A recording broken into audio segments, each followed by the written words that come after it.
ಜೊತೆ ಸ್ವಾಮಿ ಅವರು ಇದ್ದಾರೆ ಸರ್. ಈಗ ನಾಗೇಂದ್ರ ಅವ್ರ ಮೇಲೆ ಗಂಭೀರ ಆರೋಪ ಇದೆ, ಅಂಥವರು ಸಂಪುಟದಲ್ಲಿ ಇರ್ತಕ್ಕಂಥದ್ದು ಸರಿ ಇಲ್ಲ ಅಂತ ಬಿಜೆಪಿ ನಾಯಕರು ಹೇಳ್ತಾ ಇದ್ದಾರೆ ಸರ್. ಅವ್ರನ್ನ ವಜಾ ಮಾಡೋ ತನಕ ನಾವು ಪ್ರತಿಭಟನೆ ಕೈ ಬಿಡಲ್ಲ ಅಂತ ಹೇಳ್ತಿದ್ದಾರೆ. ಈ ಕುಮಾರಸ್ವಾಮಿ ಅದಕ್ಕಿಂತ ಗಂಭೀರವಾದಂಥ ಆರೋಪನೂ ಇದೆ, ಕೇಸು ಇದೆ. ಅವರು ಬೇಲ್ ಮೇಲಿದ್ದಾರೆ. ಅವ್ರಿಗೆ ಪ್ರಾಸಿಕ್ಯೂಷನ್ಗೂ ಕೇಳಿ ಗವರ್ನರ್ ಹತ್ರ ಅದು ವಾಪಸ್ ಹಾಕಿ ಕ್ಲಾರಿಫಿಕೇಷನ್ ಕೇಳಿದ್ದಾರೆ.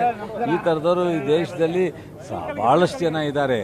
ಆದರೆ ಬಂದು ಚರ್ಚೆ ಮಾಡಿ ನಾವು ಹೇಳ್ತಾ ಇದ್ದೀವಿ.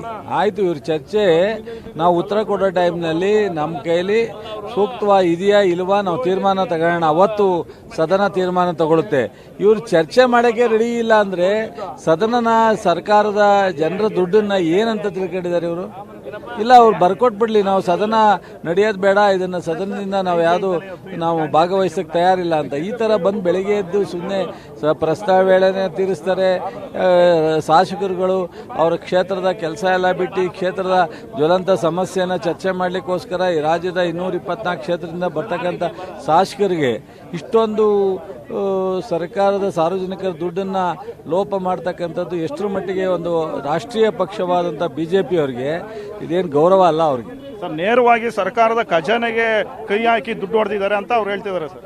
ಆಯ್ತು ರೀ, ಯಾರು ಬೇಡ ಅಂದ್ರೆ ಚರ್ಚೆ ಮಾಡೋದಕ್ಕೆ? ಅವ್ರ ಹತ್ರ ಏನೇನಿದೆ ತಗೊಂಬಂದು ಚರ್ಚೆ ಮಾಡಲಿ.